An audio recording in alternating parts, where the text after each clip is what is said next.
So guys, today we've got Dimmy with us. Hey Dimmy, how are you? Hi, I'm good. How are you? Thank you so much for having me here. You're welcome. We're so excited to have you here. So tell us a little bit about who you are, introduce yourself for us so our listeners can really start to get a taste of who they're going to be listening to today. Okay. So right now in this moment in my life, I call myself a spiritual life coach because it's really a part of my journey that I've been on. I transitioned from being a personal trainer into life coaching. And at the moment that is, if you go to my Instagram page, for example, you will find a lot of mental health work, but on the more spiritual side. So that's what you would find. That's what that's about me. That's what you would find about me. Perfect. Awesome. So, obviously, what is it exactly that you kind of do? Like, how do you help people? Okay. It will start because of my own personal journeys, and it mainly starts with their limiting beliefs, because I realized actually a lot about my limiting beliefs when I joined Fitness First, actually, because I just couldn't sell at all. And that's where I started to learn about limiting beliefs, actually from you, John. I think it was a talk you gave, or I don't remember. There was something where you spoke about it. And so because of this experience, it's not actually only just about selling, it's just about limiting beliefs. And that's where I started to explore it. And then I started to notice it more in my personal training clients. And then I transitioned through nutrition and personal training. And then I realized that everything is just about the belief. So I help people overcome their limiting beliefs, because that's something that was something huge for me. And I didn't realize that until after having a few personal training clients. And I realized it's got nothing to do with nutrition or fat loss or weight gain or anything. It's all about the beliefs the person has from growing up and all of these kind of things. So this is mainly what I love to help people overcome. I love that. Definitely. Because like, it's just for anyone that's listening that doesn't know what a limiting belief is. It's anything you believe about yourself or about the world around us that essentially could hold us back, isn't it? And it's so powerful when you unlock it. And that's what I love about what you do, is that you're helping people to just unleash that part of themselves. And it's so interesting now how you've tied that together into more of the spiritual elements and the spiritual teachings, because sometimes and often, actually, I've found in my own personal experience, my beliefs around spirituality, my beliefs around this thing that's bigger than us that we can't explain, stop me from actually learning about those things in the first place. And that's quite challenging, because like you're wondering why, you're asking yourself all these questions. It's like, well, why don't I know this? Why don't I believe it? Why don't I feel this way about something? And actually, you're right, limiting beliefs is like the key that unlocks the door, which is huge. And so I absolutely love that. Big time. Oh, for sure. Obviously, it's something that held me back for many years. The belief that I can't speak to people, can't speak in groups, can't do this, can't do that. And as soon as that belief kind of changed, as soon as I stopped believing that, that's when the magic started to happen and things started to progress and started to, again, come to me exactly what I was trying to gain. And like for yourself, you said obviously that you transitioned from being a personal trainer to obviously what you're doing now about obviously like spiritual life coaching, because obviously you want to help people change those beliefs and help them believe in themselves more. So like what's obviously you already said that kind of what sparked that curiosity for you, but like why did you change from being a personal trainer to do this? What was the main reason that kind of gave you that kick to do it? Actually, I believe in people so much.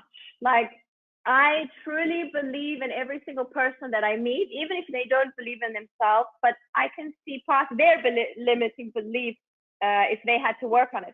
So why I transitioned from personal training to life coaching was, I think I naturally wanted to learn on my own how to it just started with research, like limiting beliefs. What is this? And then I started to apply it to myself. And this road led me onto life coaching, because even it wasn't even the fact before that I wanted to be a life coach. I wanted to use the knowledge from learning about life coaching onto my personal training clients, because as I said, it's not about exercise hard and eat in a calorie deficit. Sometimes it's more than that. Sometimes they just don't believe that they can. So I wanted to use the information from we're learning about life coaching and all of these kind of topics and apply it to them. And then I realized, actually, I really love the life coaching part more. So I think that's what led me to that point. Because now I did everything I can on my own, learning for myself first with books and courses and whatever. And now I would love to do that for people in terms of the life coaching, the mental part, and they can apply that, whether it's personal training, achieving their body goals, or whatever it is that they really, really want. That's awesome. That is awesome. It's so powerful, like when you start to see how it affects all the other lifestyle areas. So even like you said there, like it might be to lose weight or to get fitter or whatever, but that's usually a small part of a much bigger puzzle, isn't it? Yeah. So you're a great example of somebody who's following her own dream, and I know this is something you're really passionate about. You know, following your passion and dreams, you always say is like important for humanity. Why is that? The reason that I believe this is important for humanity is because, in general, I'm just going to be general now. Most people, they go to school and then they go to college and then they have a job and then they pay their bills and just cycle. But they think that that's how it's supposed to be, depending on where they grow up. But they're actually not living their full energetic self. They're just on autopilot, and then they get moody because of the job that they don't like. And I mean, all of this is intertwined, and then this will relay onto their children or their partner, and it just spills out this moodiness or this negativity or whatever kind of outlook they have. It just spills out onto others. So that's why I believe that when you really grasp your ideas of what you really want to do, even if it's difficult, but that's the energy that will come from that, it's totally different, and it will affect everyone around you in the most positive way and inspire your partners and your children and everybody else around you. And that therefore is giving this good positive energies around you, which I believe will benefit humanity, because those people who are inspired by you, they will do the same, and it will just be a chain reaction. And I don't believe that we should be just living on this autopilot and negative whatever it is that people have. And I actually read once, I just lost it. I will come back to it later. But I do believe that the energy and the vibes that people give off when they're working on their goals and dreams is contagious, and they will literally be like this bouncy, happy people, and it literally spills onto everything in their life. And that's, like you said earlier, into their fitness or whatever they do for their body, into their food, into their children, into everything around them. And most people, when they think of helping humanity, they think about charities or like building houses, but some people can't do that. And if you literally are following your dreams and you are doing your passion, this is another way that you are helping humanity. Yeah, absolutely. Like we've felt that in our own journey as well, like how different it feels to be living in a life that either you think you should be living or one that you've kind of found yourself in, not for anything like bad that's put you there, but more from you just found yourself at a certain age not really knowing who you are, where you are, what you're doing. And we've both experienced that for sure, and realized and learned about ourselves as to what's aligned, what's not aligned, and then making decisions accordingly.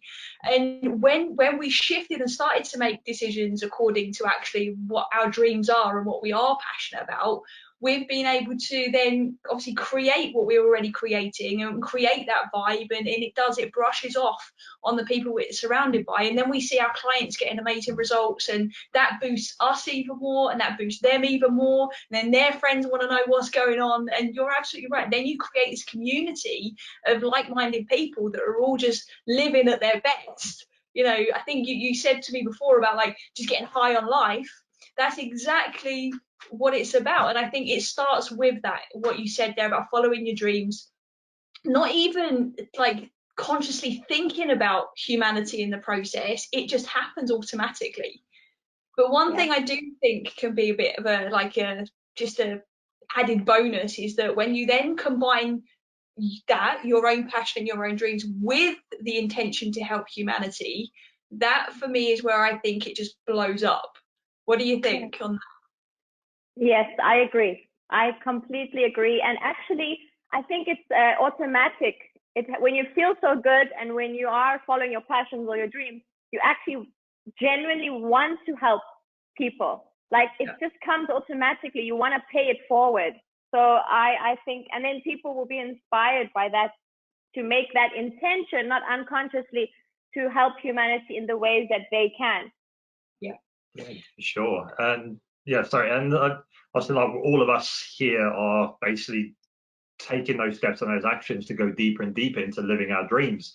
We already are living our dreams. We're just going further and further into it. But there's still a lot of people out there who have all these crazy dreams they want to achieve, but they just don't know where to start, or they're struggling to kind of take that step or jump that first hurdle. So what would you say to anyone that is listening now who is maybe stuck and they're kind of torn between what they think they should be doing and what they actually want to do, chase their dreams? What would you say to someone who's in that kind of middle ground there?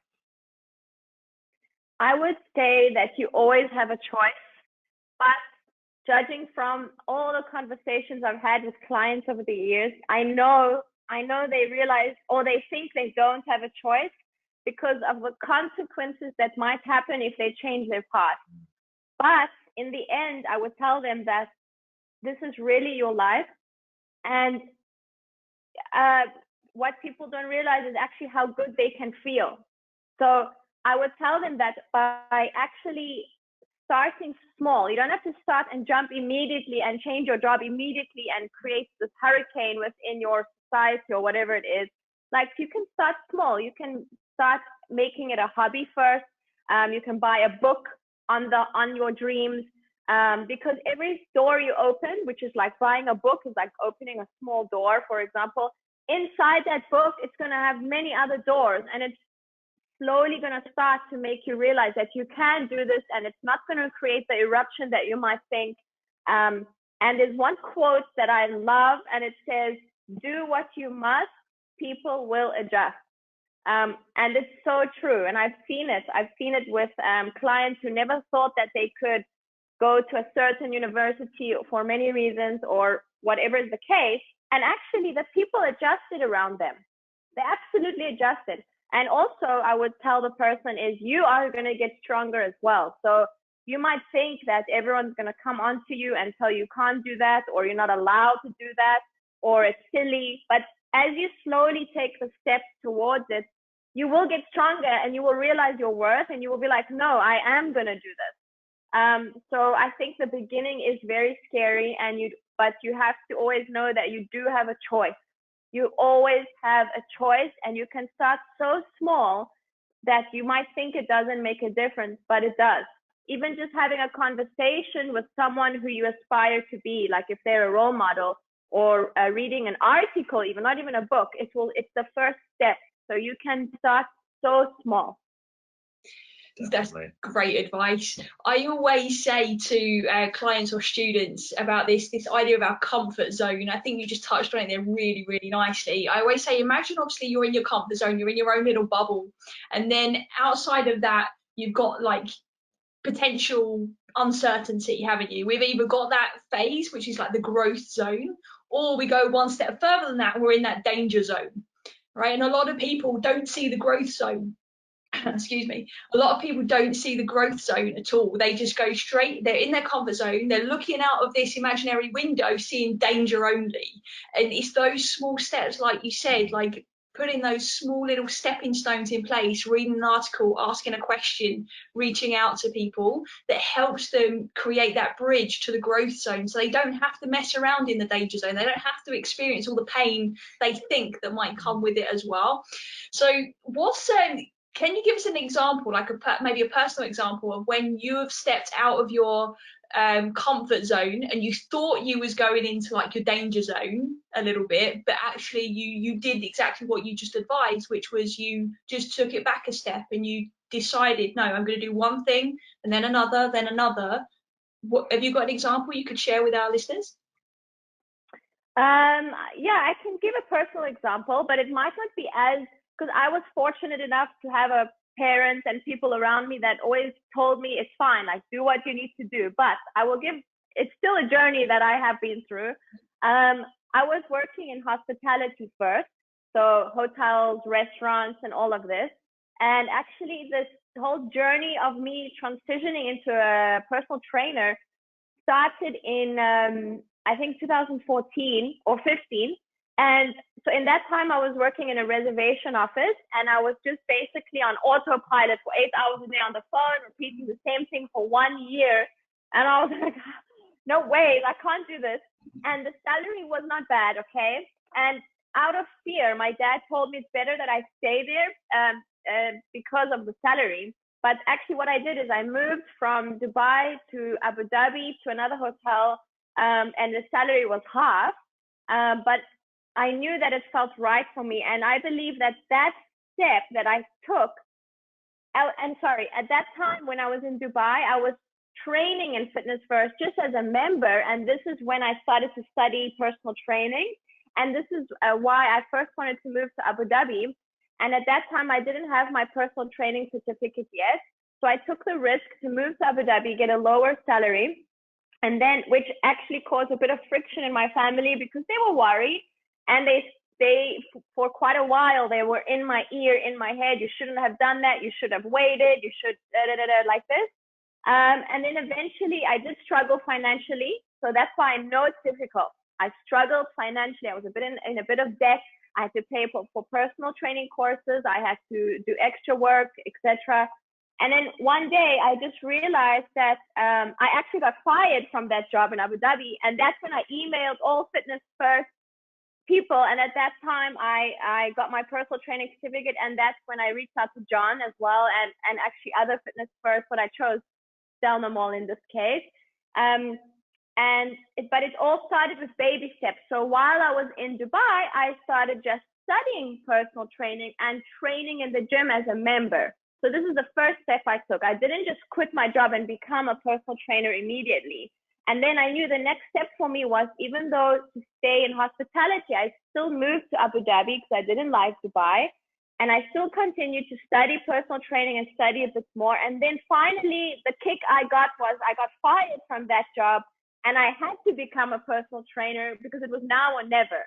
So this is a small journey with respect to other people who I know they might have it a bit harder, but I know what that feels like in terms of fighting with yourself about what are the correct steps because of other people's voices. That's a great example because so many people will be able to relate to that. Honestly, Div, you don't know how many times a week I have people reaching out, or we have people reaching out asking, I want to do this, but shouldn't I just be grateful with what I've got? Shouldn't I be grateful that I've got a job? Like, why am I looking for something else? And it's because they're not following that purpose and dream that we spoke about earlier. But what you just described there, I think so many people have been through at some stage in their life. And there's some people that fly like you, and there's other people that are either still stuck there or they've just given up. So like, I'm so happy that's the example you shared, because it's so fitting for what a lot of people are experiencing right now, especially with lockdown. It's made a lot of people question things, and it's made a lot of people start to think differently, and that kind of fear element is in play. You know, like you said, like you had some family whispers in your ear about, well, shouldn't you be doing it? I had the same thing. It was like, are you sure you should be doing this? Why would you do that? Why would you do this? And it's like, I've got my reasons. Like, I know why for me, and I share those reasons. Not that it makes sense to anybody else, but like you said, do what you must, and other people will adjust. I think that's a great quote. I've not heard that until you said it today, and I think it's awesome. Like, Definitely. perfect. And I went through the exact same, well, same thing as both of you. Is when changing from a full-time, good-paying job to something which is uncertain and it's your own. And I like my family, some of my family members as well, going, "Oh, are you sure you want to do that? Like, do you not want to stick where you are because it's safe, it's secure, you've got a regular income?" But like and what you said about being grateful, like you can still be grateful for where you are and want more, and progress and like be passionate about what you want.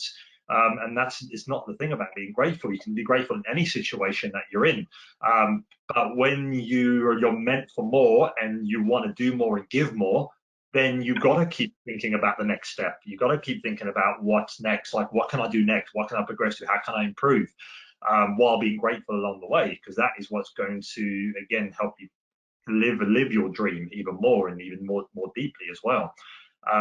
Regardless, and like I say, the more you go into your dream, the more people are going to judge you, and that's okay. And the thing is just not letting the opinions of others affect your direction and you're going in. If people are judging you, that's a good thing, because you know you're doing something worthwhile. And that's kind of that fulfilling feeling is, okay, people are telling me not to do it, that means I should do it. Yeah, that's the rebel in you. That's yeah. But it's true as well, because it's some things that are uncertain. Those, again, like you said, you have to do it. You do it, and you find a way. You adapt to it, and people around you will start to adapt to it, and you'll start doing exactly what you love. And then you're going to be grateful for that.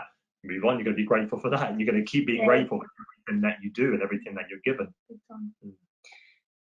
Listen, Dimmy, you've had a heck of a journey, which is great, and I'm so grateful that you've shared it with us and our listeners, obviously, today as well. But over the last, say, like 5 years, can you like pinpoint like the biggest belief or behaviour or habit that you've adopted that's most improved your life? Actually, yes. And it's due to 2 books, to be honest. One is Atomic Habits, and the other one is Mini Habits. It's the same concept. And this behavior, to summarize, is to set a minimum of a tiny, tiny task towards the goal every day, to work on that. And on the days where you're exhausted or having a low day, do the bare minimum, which is so small. And then on the other days, you would be surprised how it just flow even more. And this can be applied to absolutely anything that you want to do, even if it's negative or positive, it's going to work. And that's how habits are formed, I guess. And this actually, because I've struggled a lot with consistency and beliefs about myself, setting these small little habits for myself and with clients, actually, it changed the game. It changed everything for me. So, for example, a small example, before I thought like when I buy a book, I have to read the whole thing like in a week or something, or it means that I'm not good, or I don't know what beliefs I had. And now, and I know a lot of people struggle with this, so that's why I'm using this example. Now I will set a minimum, if I buy a book, a minimum of 1 page a day for the days I just don't feel like it. And 1 page, it's literally like a minute or so, depending on your reading speed. But you would be surprised, on most days you'll be reading way more than that. And this is how, and I don't care when I finish the book. I just really couldn't care. So now this behavior honestly changed my life, and I always tell this to everybody because I know it's going to help them.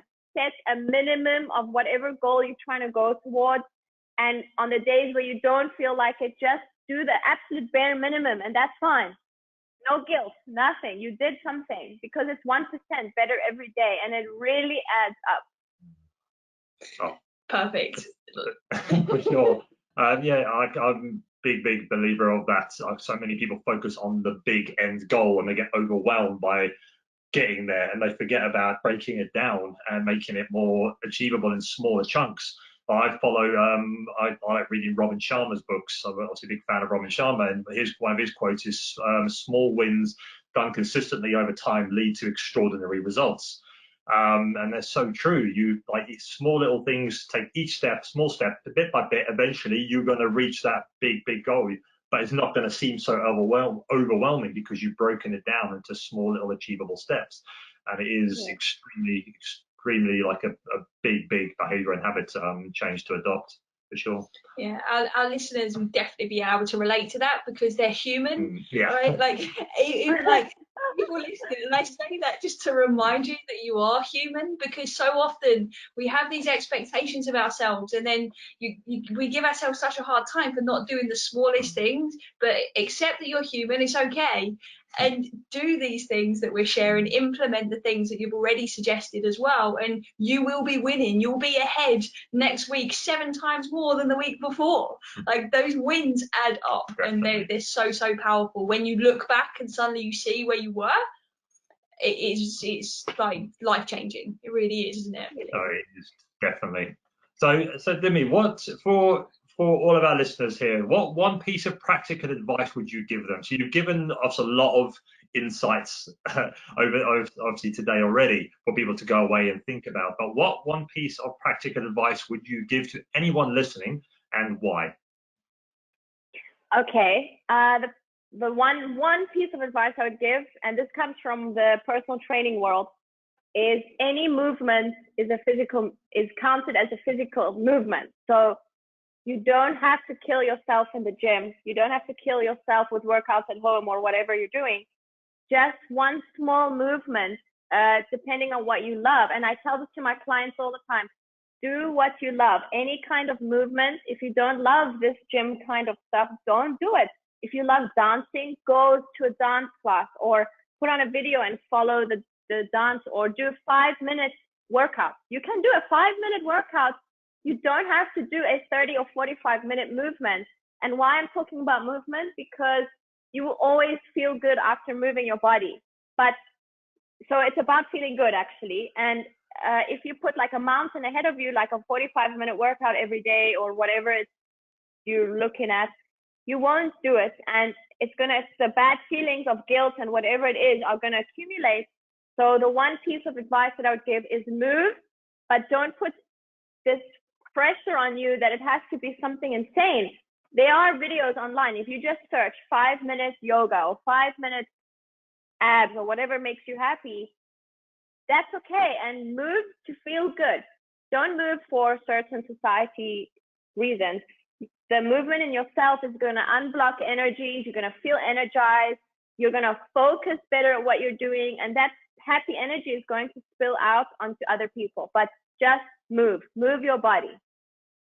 I love it. Nice. Perfect. Like, our listeners will always hear us talking about like moving, as you know, moving, health, mindset, emotion, all of this stuff, because it is so linked. So I'm so happy that you mentioned movement there, because moving helps you move towards your dreams, right? Moving your body literally gives you that momentum that we need to achieve anything, regardless of that goal, doesn't it? So I think anybody that's listening to this should stand up, get moving just now, just right now while you're listening. Shake your body, move. Yeah, shake it, do whatever you want with it. Yeah, exactly. And enjoy it, notice the feeling, notice the sensations that you get from it, because in that moment you get to make a decision of, are you going to follow those dreams or are you just not? Simple as that, right? It is.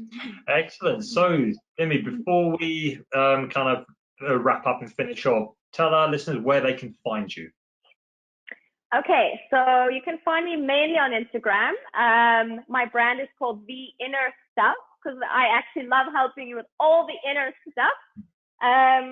So that's where you can find me mainly. My website is also theinnerstuff.com, and you can email me or send me a DM, and I will always reply. Awesome. Amazing. Excellent. Listen, Dimi, thank you so much for joining us. For sure, I know our listeners are going to love this. You're already doing so well in this domain. Like, we've known you from like the fitness days, and like we've got to kind of see, I think, firsthand, like how you're flourishing and how you're making such a difference in a much bigger way now as well, and it's so good to see from our side. And I know a lot of our community is kind of shared, especially on the Instagram world, and I think they're going to be very excited to listen to this big time. So thank you so much. Thank you for having me, and thank you for being a part of my journey as well. Like, I have to just mention for everybody who's listening that you guys have been a huge part of my journey since, I think, 2016. So I'm very grateful that I'm finally having an episode on your podcast, even though I was so scared. So thank you so much. You're welcome. You'll be back on again soon enough. I have a feeling this is going to be a popular episode and everyone's going to love to listen to it. So we'll definitely get you back on for sure. Okay. Thank you.